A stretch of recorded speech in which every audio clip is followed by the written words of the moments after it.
Everyone, this is Akanksha. First of all good evening to all of you. कैसे हो आप लोग? आई होप आप लोग बहुत अच्छे होंगे एंड पढ़ाई अपना कंटिन्यू कर रखा होगा एकदम अच्छे तरीके से। जोश भी एकदम हाई होगा, है ना? क्योंकि एग्जाम आ रहा है, एग्जाम तो देना है सबको और उसमें बेस्ट मार्क्स भी गेन करना है। उसके लिए ऑब्जेक्टिव प्लस सब्जेक्टिव, जब बेस्ट मार्क्स लाना है तो बस ऑब्जेक्टिव के ही भरोसे नहीं बैठना है। हाँ, ये होता है कि 50% जब ऑब्जेक्टिव आता है, अगर कोई ऑब्जेक्टिव भी बहुत अच्छे तरीके से बना दे, सारा एकदम करेक्ट बना दे, फिर मार्क्स अच्छा आ ही जाता है। लेकिन सब्जेक्टिव भी अगर ढंग से बनाओगे तो और अच्छा मार्क्स आएगा। तो इसके लिए हम लोग सबसे पहले हम लोग फर्स्ट चैप्टर का अब सब्जेक्टिव कुछ क्वेश्चन का किए थे। इंपॉर्टेंट क्वेश्चन था, आपको समझ में आया होगा उससे कि किस तरीके से एग्जाम में लिखना है उसका आंसर। आज हम लोग देखने वाले हैं second chapter acid base and salt का, किस तरीके से सब्जेक्टिव क्वेश्चन का आंसर देंगे। बहुत इंपॉर्टेंट क्वेश्चन है, सारा का सारा अच्छा अच्छा क्वेश्चन है। सारी का प्रैक्टिस आप करना, खुद से लिख कर करना।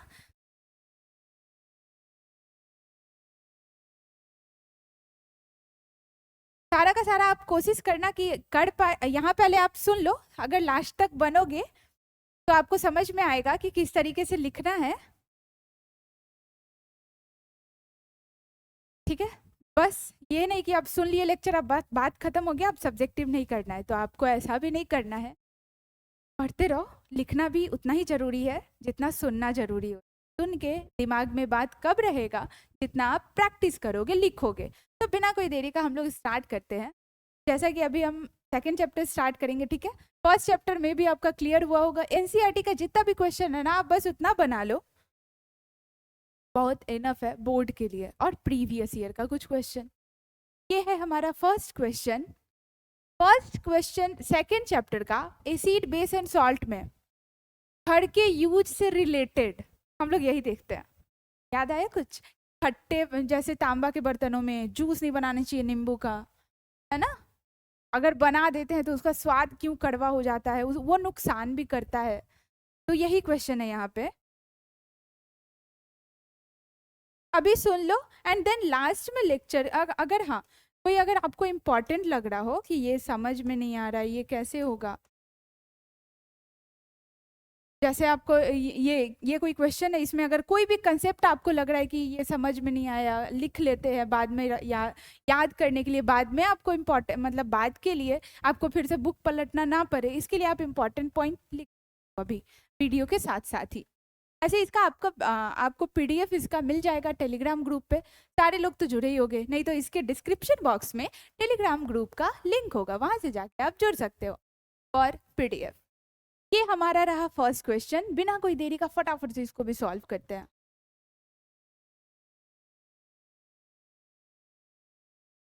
ये क्या बोल रहा है? पीतल या तांबे के बर्तनों में दही एवं खट्टे पदार्थ क्यों नहीं रखने? फर्स्ट, दही है मतलब अम्लीय है। अब अम्ल, क्षार और लवण तो हम लोग पढ़ लिए, उसका ऑब्जेक्टिव भी क्वेश्चन किए, तो हमको समझ में आया कि कौन अम्लीय होता है, कौन क्षारीय होता है और कौन लवण होता है। लवण बनता कैसे है ना? ये सारा कुछ हम लोग पढ़े हैं, ये सब बेसिक चीज है। उदासीनीकरण अभिक्रिया, फिर इसमें बहुत कुछ बनाना भी सीख रहे होते हैं। ब्लीचिंग पाउडर बनाना, प्लास्टर ऑफ पेरिस बनाना, खाने का सोडा, धोने का सोडा बनाना, कॉस्टिक सोडा बनाना, नमक कैसे बनता है, वो सारा रिएक्शन हम लोग देख रहे होते हैं इसी चैप्टर, है ना? ये बस था कि ये शॉर्ट चीज, ये सारा चीज आपको आना चाहिए। तो दही में क्या होता है? लैक्टिक अम्ल होता है। खट्टे पदार्थ, खट्टा पदार्थ बोल दिया मतलब अम्लीय होने वाला। अम्ल का जब हम लोग भौतिक गुण देख रहे थे उस टाइम आप लोगों ने देखा था कि अम्ल जो भी होता है उसका स्वाद, वो अम्ल जो होता है स्वाद में कैसा होता है? खट्टा होता है। लिखने का तरीका है क्या? तांबे, या पहले तो क्वेश्चन वाला ही लिखे हुए कि क्यों नहीं रखना चाहिए, क्योंकि दही में दही अम्लीय होता है, उसमें लैक्टिक अम्ल होता है। आप पूरा बढ़ा चढ़ा कर लिख दो। बढ़ा चढ़ा कर लिखना मतलब सारा कुछ लिख दो उसके बारे में। मेन कंटेंट को थोड़ा हाईलाइट करके लिखना कि डायरेक्ट जो कॉपी चेक कर रहा हो उसको समझ में आ जाए, जो वो चाहता है क्वेश्चन का आंसर वो उसको दिख जाए। मेन चीज दिखना चाहिए, उल्टा पुल्टा कुछ नहीं भर देंगे। उसके बाद आप जो कहानी बनाना चाहते बना सकते हो। अब दही में लैक्टिक अम्ल होता है, यहाँ बताना जरूरी है नहीं यहाँ क्वेश्चन से, बस आप बता दो कि दही अम्लीय है, इसलिए हम इसको नहीं रखेंगे तांबे के बर्तन में, क्योंकि तांबा धातु होता है, अगर वो धातु से रिएक्ट करके लवण बनाता है। अभिक्रिया कर लेता है, जिसको हम लोग यूज नहीं कर सकते। बस सिंपल सा ये किसी को बताने के लिए हो गया, लेकिन लिखेंगे तब सारा कुछ ऐड होना चाहिए। दही में लैक्टिक अम्ल है, इसलिए वो क्या करता है, जब लैक्टिक अम्ल है मतलब अम्ल है, तो अम्ल जो है धातु के लवण के साथ, पीतल और तांबा क्या होता है, धातु होता है, तो वो अभिक्रिया करके क्या बनाता है, दही का जो स्वाद है वो बदल जाएगा, रिएक्शन कर जाएगा, तो दही का स्वाद चेंज हो जाएगा। नींबू का ही रस आप उसमें गारोगे तो वो जो नींबू का शरबत आप बनाते हो तांबे वाले बर्तन में, वो भी उससे अभिक्रिया कर लेगा, फिर उसका टेस्ट चेंज। यही होता है ना, दही कॉपर से अभिक्रिया किया, कॉपर मतलब तांबा, याद रखना का सिंबल सी, तांबा सीधे सिंबल आपको ध्यान में आ जाना चाहिए, का बात कर रहा है मतलब धातु। कॉपर लवण बनाएगा और हाइड्रोजन बनाएगा, लिख दिए। केमिस्ट्री विदाउट इक्वेशन, बिल्कुल ना, रिएक्शन, केमिकल रिएक्शन हो गया। बस इस क्वेश्चन के लिए इतना इनफ है, आपको पूरा फुल में फुल मार्क्स मिल, बट लिखने का तरीका सही होना चाहिए। पूरा पहले लिखेंगे थ्योरी, देन उसके बाद एक लाइन छोड़कर बीच में लिखेंगे ये केमिकल रिएक्शन, रासायनिक अभिक्रिया ना।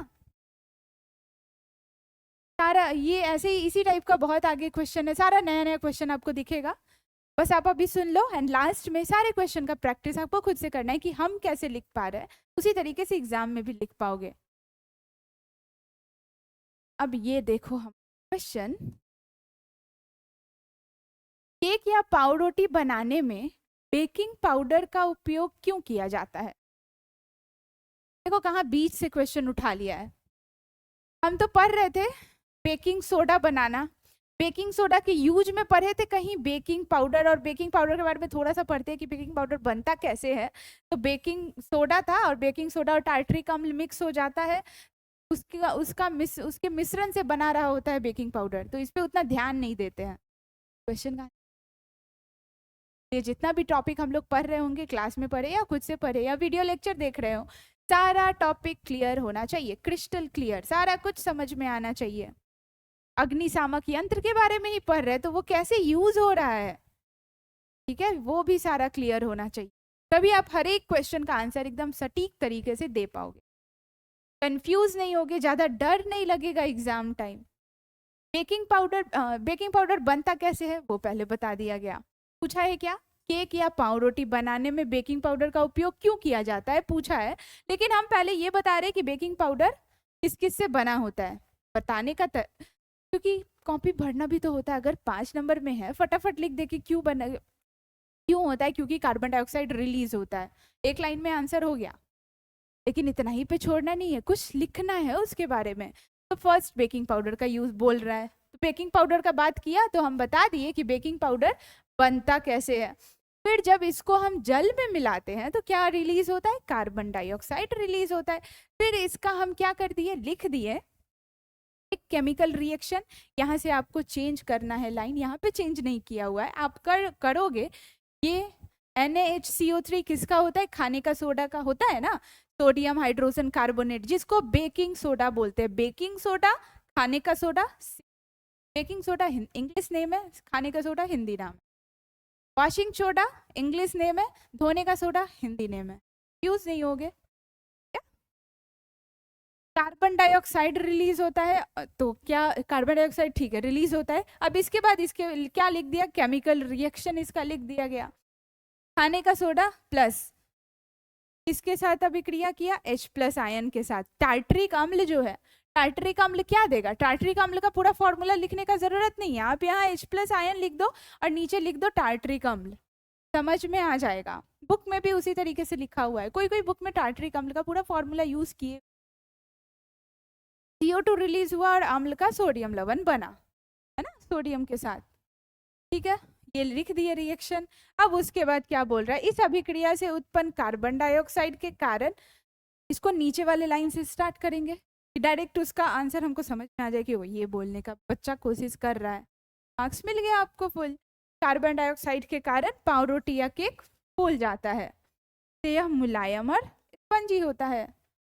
लिख दिया ना सारा कुछ, बस हमको ध्यान में होना चाहिए क्यों बेकिंग पाउडर बोला, मतलब बेकिंग पाउडर बनता कैसे है वो भी ध्यान में है। बेकिंग पाउडर जब डालते हैं किसी भी चीज़, केक को ही फुलाना रहता है या कोई खास्ता चीज़ में, जब डालते हैं तो क्यों डालते हैं, वहाँ क्या हो रहा होता है, कैसे वो फूलता है, मुलायम होता है, वो सारा अगर आपके दिमाग में क्लियर है तो आप अपने वर्ड में लिख दोगे। ऐसे ही तो सब्जेक्टिव बनता है ना। आप जैसे जैसे स्टैंडर्ड क्लास में जाओगे बहुत सारा लिखना पड़ता है, फिर आप सोचोगे कि अरे इतना ज़्यादा याद कैसे करेंगे। तो ये नहीं सोचना है, बस कंसेप्ट क्लियर रखो और खुद के लैंग्वेज में प्रैक्टिस करो। घर पे प्रैक्टिस करोगे, एग्जाम में खुद ब खुद हाथ चलेगा। अब ये देखो हमारा 3rd number question, bleaching powder बनाने की विधि एवं उपयोगिता लिखें। ब्लीचिंग पाउडर बनता कैसे। अब ब्लीचिंग पाउडर इंग्लिश नेम भी कहीं कहीं घुसा हुआ है, तो ये आप ध्यान में रखोगे। ब्लीचिंग पाउडर याद है, विरंजक चूर्ण जो पढ़ रहे थे हम लोग, उसी को बोलते हैं ब्लीचिंग पाउडर। ठीक है, खाने का सोडा मतलब बेकिंग सोडा,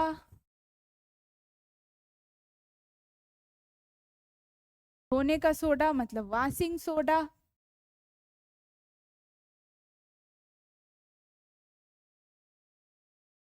और ब्लीचिंग पाउडर मतलब विरंजक चूर्ण।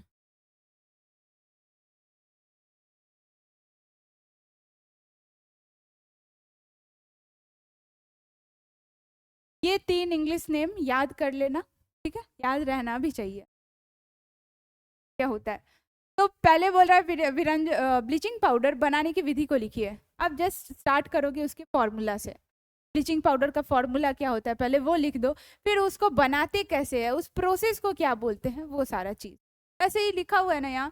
देखो पहले तो लिखा इसका थ्योरी को कन्वर्ट कर दिया गया केमिकल रिएक्शन में, रासायनिक अभिक्रिया में कन्वर्ट करके, फिर उसके बाद क्या बोल रहा है, उपयोग लिख दिया, बस बात खत्म।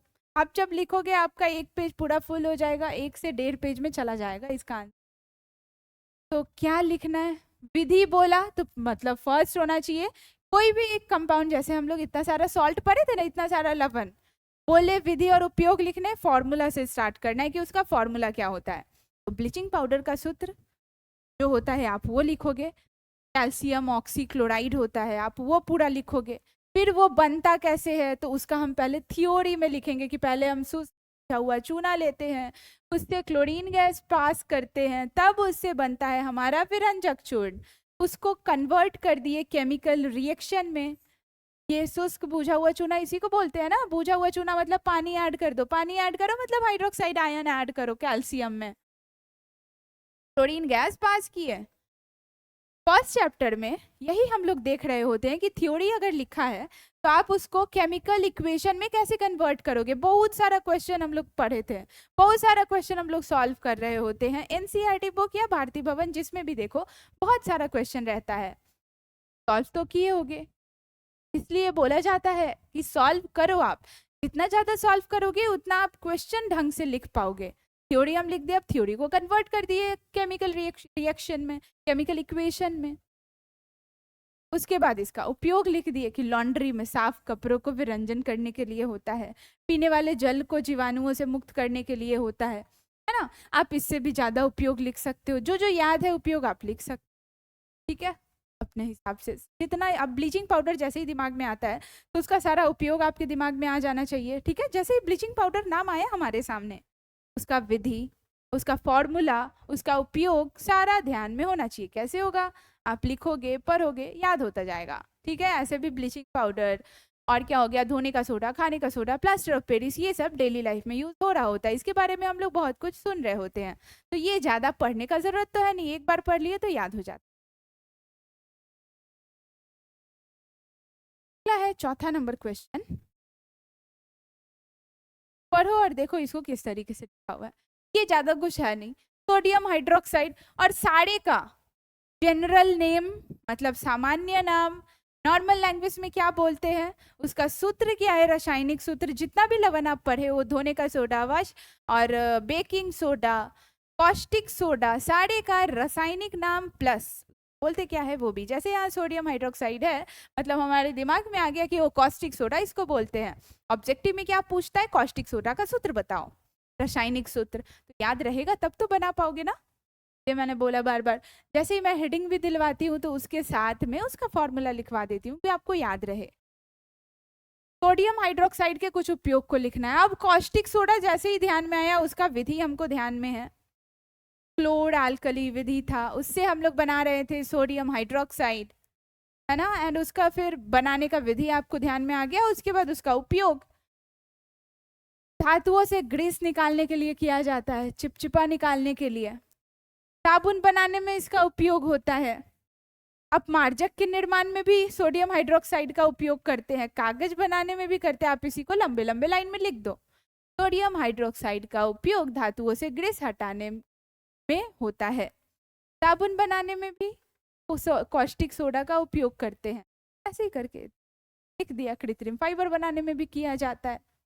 ठीक है, अभी उपयोग तो ज्यादा कुछ है नहीं, आप बस पढ़ के आए हो, ध्यान में है तो आप लिख सकते। पॉइंट बाय लिखना, पॉइंट वाइज लिखना ज्यादा इंपॉर्टेंट होता है। लिखोगे मार्क्स मिलेगा। ये है हमारा 5वां नंबर क्वेश्चन। ये बताओ, अस्पताल में अब हम लोग सेकेंड चैप्टर का सब्जेक्टिव कर रहे हैं।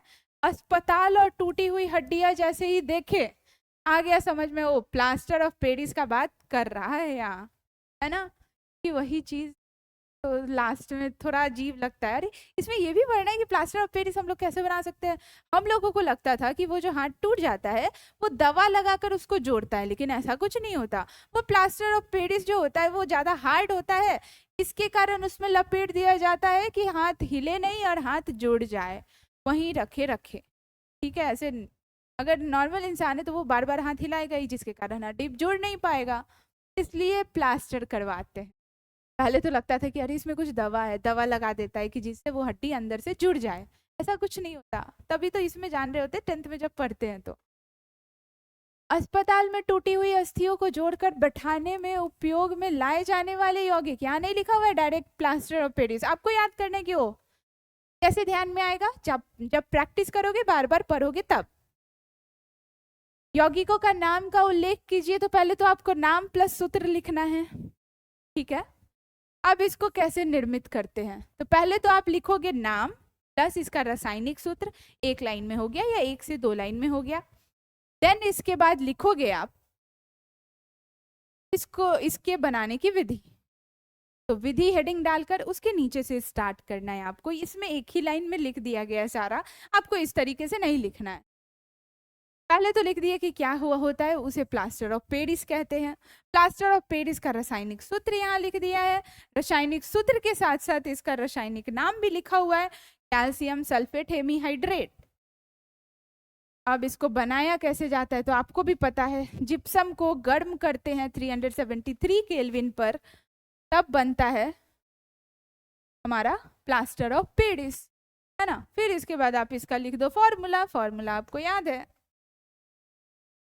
क्या होता है, जिप्सम, जिप्सम में डाईहाइड्रेट होता है। इसको 373 केल्विन पे गर्म करेंगे। जैसे ही इससे ज्यादा देंगे, इसको ज्यादा करेंगे गर्म, ये क्या हो जाएगा, खराब हो जाएगा, फिर इसका हम यूज नहीं कर सकते हैं प्लास्टर ऑफ पेरिस। पेरिस फिर ये रहेगा नहीं, प्लास्टर ऑफ पेरिस हम इसका यूज नहीं कर सकते, ये बेकार हो जाएगा। इसलिए टेम्परेचर का खास ध्यान रखेंगे, और टेम्परेचर भी आप ध्यान में रखोगे। 373 केल्विन याद करना, एक ही तो टेम्परेचर याद करना पूरे केमिस्ट्री, और कहाँ कहीं टेम्परेचर तो याद नहीं रह। तो डाईहाइड्रेट रहता है, इसको गर्म करते हैं तो इसमें से पानी निकल जाता है आधा, और आधा पानी इसमें बच जाता है, मतलब कैल्शियम सल्फेट। आपको याद करने का तरीका मैं बता रही हूँ।